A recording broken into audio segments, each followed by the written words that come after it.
John Excell was born in Tasmania in 1949, spending his formative years in Hobart's northern suburbs, where he developed a love of surfing, fishing and athletics. In his own words, John viewed his conscription with youthful naivety as an opportunity to escape and see the world. But like so many Vietnam veterans of that era, he went on to endure a series of experiences that left a lasting impact on his life beyond the regular army. This is John's story.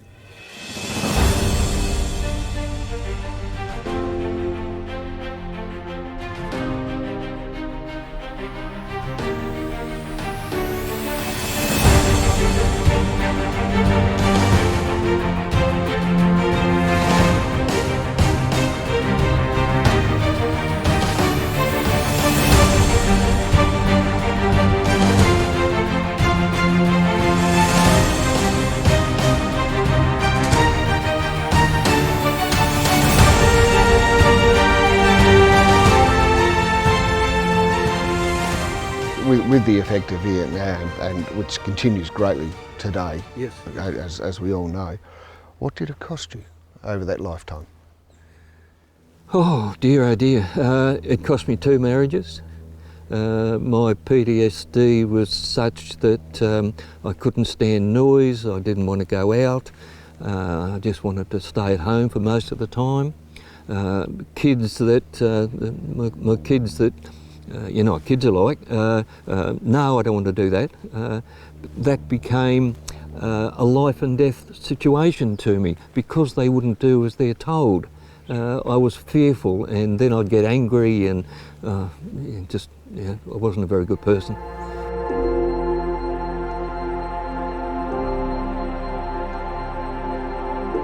I eventually fronted up at the Vietnam Veterans Counselling Service in town, and I spent an awful long time there in group sessions and one-on-one sessions, and that seemed to help. Tell us about this Monday group and that you've got behind and that you've started. Well, it's been a lifesaver really for me and for the fellows in the group too. It's given us focus, comradeship, to the extent that we can talk about men's topics, topics in general. We can poke fun at each other, give each other a hard time. So we needed a name. And then I come up with the acronym Vegemite, which stands for Veterans Exercise Group, each man involved through exercise, which was the exact reverse of when we were all together as veterans overseas in a confrontation situation. Here we are in an exercise group enjoying each other's company, and so Vegemite, that's where that came from, yeah.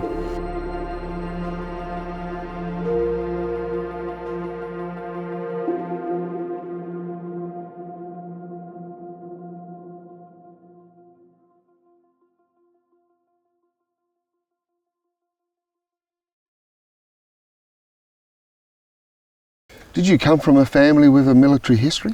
My great-grandfather was in the 12th Battalion and served in the First World War, and was lucky enough to come home in reasonable shape.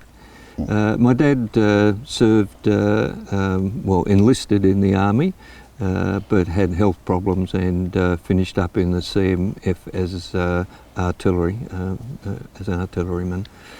So with that service and also with your grandfather's service in the 12th Battalion, being a strong Tasmanian battalion, yes. With a proud history, were you surprised to get that letter calling you up for national service? I was somewhat eager, as a matter of fact. At the time I was working with the Tasmania Government Railways as a clerk, and I looked upon this national service as an adventure, and rather naively I might add, but I was pleased to receive the letter, and I was pleased to go through the medicals and be successful as to be enlisted. But being a national serviceman did not necessarily mean you were automatically going to Vietnam, did it? No. That was sort of in the background as far as I was concerned. I was looking forward to joining the Green Machine, moving out of the state. I'd never been out of the state before. And as I said, I looked upon it as a big adventure and a chance of getting out and seeing a bit of the world, really. So you went to Kapuka? No, I went to Puckapunyal in Victoria. So tell us about the Nasho training. Nasho training was very interesting. We arrived in the middle of winter, July, and we got off the bus at night time. It was all dark, and this army officer was barking directions at us, and it just sounded like someone barking like a dog. Arf, arf, arf, he was going. And they marched us straight up to this hall where there was a heap of nurses waiting, and the first thing they did was stick a needle in us and drag some blood out. So that first evening in the army I wasn't very happy with. I'd never had blood taken in my life, and I didn't enjoy that bit. So growing up in a family and suddenly you're sharing everything with a heap of other blokes, how did you go there? Oh, we were in a hut of, I think, 8 or 10 people. And you are right, some fellows were loud snorers, and some fellows never seemed to have the right shampoos or soaps and things like that, and always were borrowing off others. Some of the fellows were a little bit shifty. I didn't enjoy them that much because they seemed to be street smart and from Sydney and Melbourne and places like that. So I was a bit wary of those people. Then there was country bumpkins from the middle of Australia who sang country songs as they walked along, and couldn't march for nuts, and didn't like the military system at all. But I managed to cope and find my way through recruit training. How long was recruit training, and to take us through some of the elements of that training? Recruit training went for 17 weeks, I think. A lot of marching, a lot of yelling, a lot of physical exercise. Weapons training. It was difficult for me, but it still seemed like a bit of a game. Yeah. What were you good at, and what were you not so good at? Couldn't march for nuts, and apparently Tasmanians could not march. Not too bad with the weapons side of it. I'd done a bit of hunting and shooting in my younger days, so I was keen to get hold of an SLR and put a bullet through it and see how I went. Yes. And how did you go on the range? Not too bad. Yes. I was very pleased with myself on a number of occasions. Yes. So did you also train on other weapons such as the GPM GM60 or no, once we got to corps training, we went through the skills of the ins and outs of the M60. Yes, felt a bit like Rambo, only wanted to pick it up and fire it off the hip like they used to do in the movies, but yes. And so let's talk about the corps. So you've gone through as a block of Nashos. When did you get to choose your corps, or your corps was chosen for you? Well, I guess my corps was chosen for me. They gave us, if I recall rightly, we had 3 choices, and I put engineers first, I think it might have been artillery second, and to make up the 3 slots, I put infantry on the last selection, and lo and behold, I got infantry. So I think they turned my application upside down. And yes, so infantry was what I was selected for. And from that point, when did you know that you were going to the 7th Battalion and you were going to Vietnam? We finished corps training. They sent us off to Canungra to do Canungra, and after we'd finished that, we were advised that we were off to 7RA. And did you know at that stage that the 7th Battalion was in rotation for Vietnam? Yes, we did, yes. How did you feel when you've basically been picked up off the street from Moona, yes, gone through this training, gone through some corps training, and now you're going to war? How did you feel about that? I felt somewhat inadequate. I'd done all the training, passed all the skill tests and what have you, but I still felt as though I was underdone, and I still didn't know what was in front of me. I mean, I knew I was going to war, and perhaps my life might be on the line, but I was still pretty naive about it. Yeah. Would you say that around the nervousness there was also an element of excitement? Oh yes, it was still an adventure, still a game at that stage. Once I got to Vietnam, it became a whole lot more real, and I felt even more inadequate because I didn't join the battalion until after Christmas, and the battalion was going in February. The battalion had done all its training, and I'd only come through recruit training, corps training, and Canungra, so I hadn't a feel for how the battalion worked. We were meeting people for the first time in the platoon. So I really felt underdone. On your training cohort of National Service personnel, were you the only one that went to the 7th Battalion? No, there was several of my mates. A couple finished up in the same company. They finished up as signallers. I went to reconnaissance platoon, and then a few other fellows went to rifle companies. What day did you leave for Vietnam? Boarded HMAS Sydney on the 16th of February. Yes, 16th of February 1970.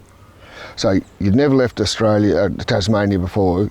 You're now on this huge aircraft carrier. Oh. Tell us about an army person on a navy ship. I got lost. I got lost a couple of times. We had hammocks on the deck that I was on. We were packed in like sardines. The food was good. I didn't mind the food. Typical army though, you line up and wait, and then you move through the queue and get your food. I found my sea legs fairly quickly. Quite a number of fellows didn't, and I recall standing in the mess queue a few times, and a fellow would fall out holding his mouth because he was a little bit seasick. Yes. Yeah, the amount of equipment that would have been on board the ship, etc. You know, like you were seeing big army for the first time. Oh yes. The deck was covered in trucks and I think APCs and a whole host of army equipment. Yes. Did they, during your time on the ship, what kept you occupied? We had exercise programs to do. We did some live firing off the back of the Sydney.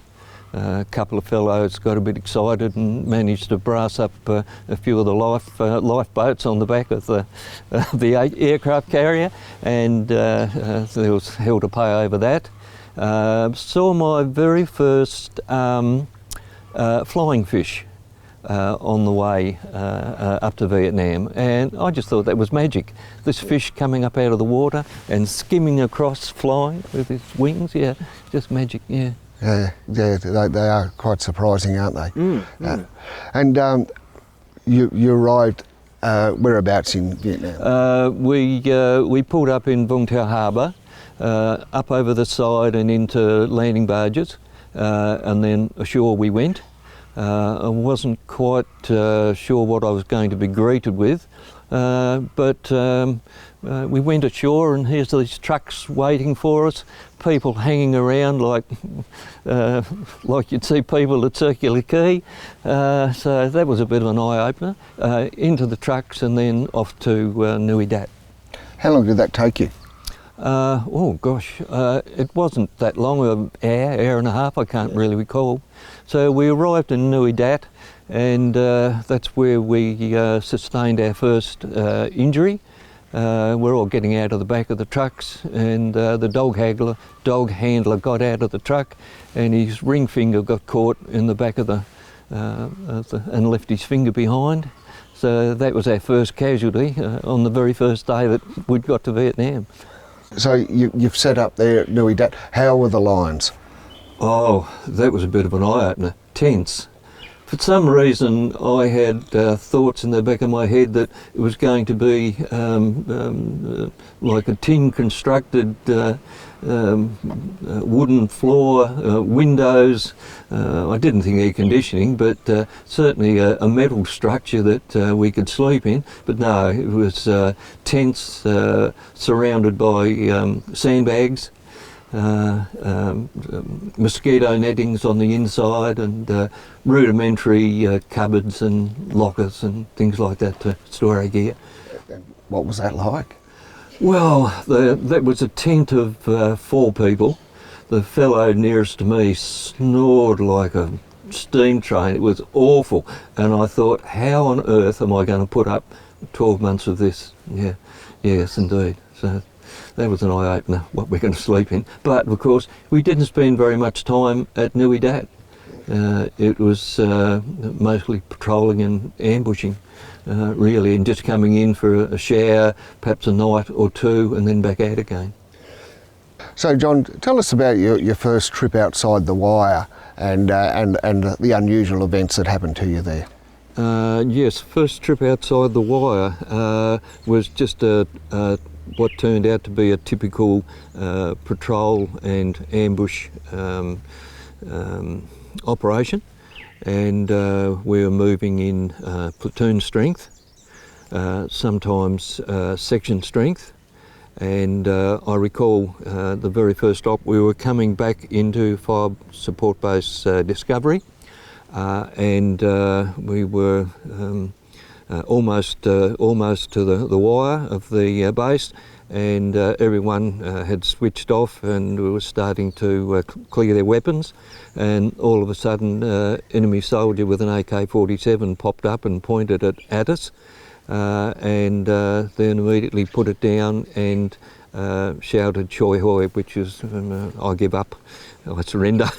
And it was over in an instant, and I think half the people on the APCs didn't really realise what had happened.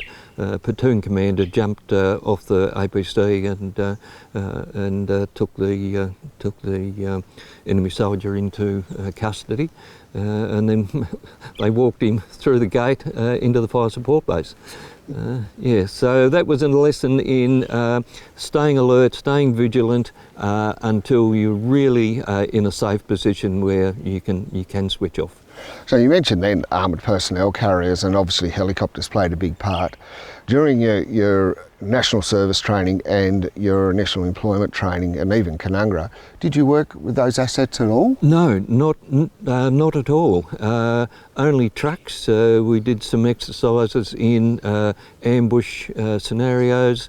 The truck would come to a screaming halt, and we'd all jump off the truck and take up a fire position. But never worked with APCs or choppers until we got overseas. And was there any training conducted there, or really was it learn on the job? Learn on the job, yes indeed, yes. This is an APC, get on board and off you go, yes indeed. It's and so how long, you mentioned before that about, there was this air of excitement, how long before that diminished and reality set in? It didn't take very long. That scenario that I just explained was enough to take the edge off my excitement and make me feel a bit more concerned and focused about what I was doing and where we're at.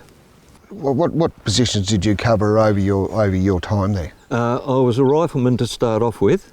And later on I was promoted to Lance Corporal and I was in charge of the gun group.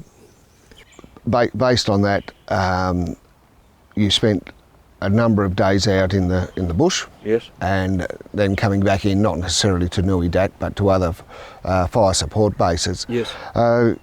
Was it the matter that you always had to carry everything with you? Oh yes, yes indeed. Our operations could have been as long as a week, maybe 2 weeks and sometimes 3 weeks. And of course you carried everything that you needed to eat and ammunition and everything, so it was all carried on your back. How did you go for resupplies? We would have areas where we'd meet up with APCs or choppers would fly in food and water to resupply us, and then off we go again. How did you interact with locals in villages and farming communities, etc.? How was that sort of interaction? We didn't have very much to do with the local populace. Our patrolling and ambushing were outside civilian areas, designated civilian areas. There were a couple of times where we'd come across farmers or woodcutters, people like that, and there'd be a period where we'd have to sit them down, radio back into base to say we've come across some people. Are they in the right areas, or are they not?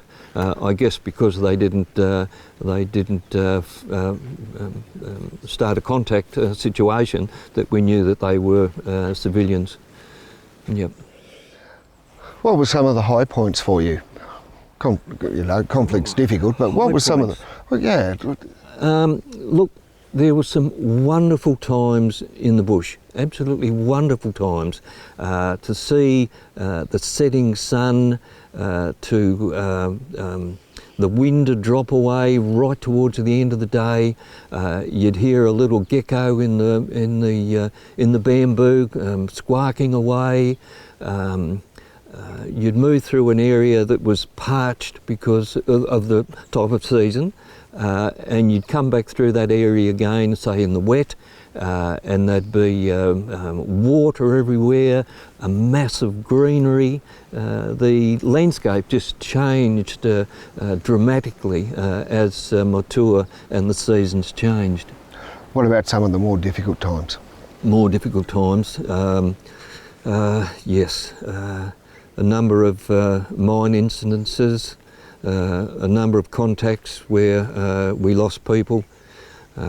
We finished up our platoon, lost three diggers, and we had 15 wounded out of, say, 30 people to start off with. So towards the end of the tour, I was really stressed. I think there was only 4 or maybe 5 blokes out of the original platoon that went over there that were left. Others had gone to God, been injured and shipped home, or been transferred for various reasons. And those that were taken out of the platoon, were they replaced? Yes, they were. Yes. And to me, they seem to be I felt as though they weren't well trained, they weren't up to scratch, and I was concerned for them and concerned for me because I thought they were inadequate. They weren't, of course. They were well trained and they fitted into the platoon really well. Knew their jobs, good skills. But yeah, I think that was me that was getting fearful, and yeah. Did that sort of fear grow at the closer you got to your yes. departure date? Yes, indeed. 3 weeks out from going home, we had our second mine incident and lost 2 blokes and had 4 injured. Yeah, that was really, really devastating, and we knew that we still had another couple of weeks in the bush. Fortunately, that the last period was quite uneventful, but as I said, we got to within 3 weeks, and we had this second mine incident that just rocked the socks out of everybody. So, John, your time in Vietnam is over. Yes. You came home on the HMAS Sydney? Yes, I did, yes. And then where? We marched through Sydney, handed our rifles in, said goodbye to the platoon, which was pretty sad. Hopped on a plane. I guess everyone was excited at that stage because they'd survived. They were going home to meet family and friends. Yeah, so home I came. What did you find when you got here? I was fairly shell-shocked, even though it took 10 days to come home on the Sydney, which was a period of unwinding. I was still pretty tense, and I couldn't sleep, and the bed wasn't right, and the room wasn't right, and my mates weren't there. Those blokes that I'd relied on, and like my brothers really, they were gone, and I felt alone and a bit devastated. Mm. Yeah. And you were at home in Moona again? Moona, yes, Yeah. Indeed, yes. Yeah. Yes. And how did you feel when you found that life had really just rolled on? Oh, it had changed tremendously. My mates had moved on, they'd got married, they'd moved away, yeah, and I couldn't relate to them. So for Private John Excell, what was the next step? Well, I was posted to Anglesey Barracks for a couple of weeks just to see out my national service period, and then I went back to the railways as a clerk. And moved around a bit after that. I went to a steel firm as a clerk, and then I finished up in local government for the rest of my career. Mm. How did you balance working in local government and that experience that you'd had overall, because it's 2 very different cultures, very different cultures. Yes, no, it was sometimes it was a real effort to get out of bed and go to work. It was, I don't want to do this bullshit. I don't want to push a biro. 12 months of, I guess, being outside in the fresh air, and even though it was hot and sweaty and dirty and yucky at times, I missed all that, and having a collar and tie on and being stuck inside, no, I didn't like that at all. Did you ever think about going back to the army? Briefly, I guess, and then I thought, all those experiences in Vietnam, no. But I did miss the comradeship and the discipline and the defined way of life of the military, yeah. Did you feel really lost? Oh yes, indeed. Yeah.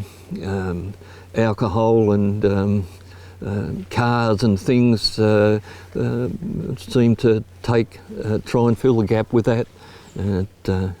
in the end, I just shut down and try and pushed all that army experience and bad experiences behind me, and just become a bit of a rock. I used to call myself a rock.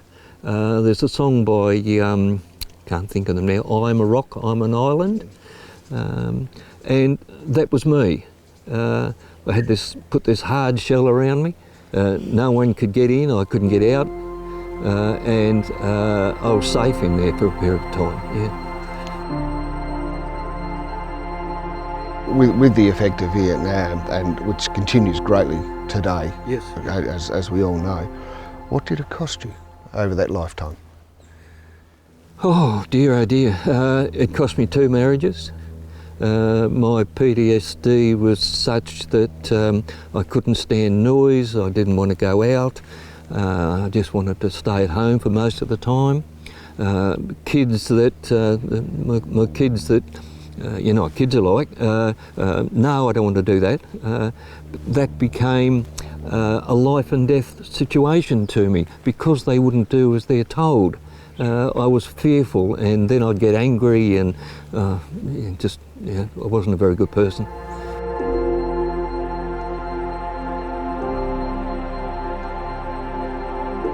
I eventually fronted up at the Vietnam Veterans Counselling Service in town, and I spent an awful long time there in group sessions and one-on-one sessions, and that seemed to help. Tell us about this Monday group and that you've got behind and that you've started. Well, it's been a lifesaver really for me and for the fellows in the group too. It's given us focus, comradeship, to the extent that we can talk about men's topics, topics in general. We can poke fun at each other, give each other a hard time. So we needed a name, and then I come up with the acronym Vegemite, which stands for Veterans Exercise Group, each man involved through exercise, which was the exact reverse of when we were all together as veterans overseas in a confrontation situation. Here we are in an exercise group enjoying each other's company, and so Vegemite, that's where that came from, yeah. Have you found there, John, that because you've come home and you're not with your platoon anymore, your section, your mates, that's also impacted on many other Vietnam veterans? Yes. I'm fortunate in that I went to a couple of battalion reunions and met up with some of my past comrades, and I managed to track down a whole host of other members of our platoon, and we have a reunion, a platoon reunion each year now, where we all get together for a few days and chew the fat and just catch up. Yeah. Do the stories get bigger than Texas with each year? I think because we've chewed the fat that much, that perhaps they don't get any bigger. What happens now is that over the passage of time, people forget about bits and pieces. There's things you remember and there's stuff you push away. And I guess these reunions, some of the stuff you've pushed away, people will remind you of, but overall it's just talking about the good times. Would you say that later in life, your process has been a pathway of healing? It has. It's been 50 odd years since my Vietnam service, and I've some of the pain and has receded, diminished. Yeah, I still get jumpy. I still get nervous. I can't stand loud noises. I can't stand people creeping up behind me or walking up behind me. But overall, I'm managing to work through it. I've got a wonderful wife who is so caring and loving that it's been a godsend. Yeah, we're lost without her. It's amazing how they put up with us, isn't it? Indeed, yes. John, you've got your medals here. Yes. Yes, so this is sort of a bit of a unique set for a Vietnam veteran. What can you tell us about them? I wouldn't have thought they're unique as a national serviceman. They're just a straightforward medal. Pardon me. We have the Vietnam Active Service Medal here with the inscription Vietnam on, the Vietnam Medal, Vietnam Campaign Medal, the Return from Active Service Medal, the National Service Medal, and the medal issued by the Vietnamese government, the Vietnam Star. The Vietnam Star, what did it take to earn that? Oh gosh, I think you had to spend 28 days in country unless terminated by death, I think. I'm not sure, I'm not quite sure now. But there was a day, yes, there was a period that you had to qualify, you had to be in country for. Yeah. Yes, before it was so anyone there for shorter periods of time doesn't have no, they would probably get this one instead of that one. So, looking at those medals there, two came much later, didn't they? Yes, they did. Yes, indeed. The National Service Medal and this fellow here, they came later on. And this one came later on too. Initially, we just had those two. When I came home, they were the only two we had, and then the government, in its wisdom, has issued some more. What do your medals mean to you? Very proud to put them on Anzac Day. Still feel like a little bit of an imposter, and in fact I didn't attend Anzac Day services for quite some time, and it was only my mate that I served with, he sort of got me organised to go. But very proud when I put them on, yes. You've also got something else that you're wearing right there, the Infantry Combat Badge. Infantry Combat, yes. Yeah, so tell us what that's relevant for. That denotes that I served with a battalion that was out on the field at the pointy end. Yeah. And obviously they're not very common, are they? No. No, there's not a lot of those about. You could, unless you were attached to a battalion at the pointy end, you wouldn't get this one. Yeah, very much so. Yes. So just thinking broadly, John, is there anything else you'd like to say? Oh, I think we've just about exhausted everything, haven't we? We've done this morning and this afternoon. Yes. Yes. You put in the good words about the wife there, so she can see this. Oh, right. Yes. Yeah. But what about today with your children? Any of the children follow you into the services? No, not A1. They're not interested. I think they could see the problems that their dad come home with, and that was enough for them. Yeah. Yes. Well, John Excell, look, thank you very much for your time. It's been certainly an interesting walk through the life of a national serviceman. Good. Thank you very much. Thank you.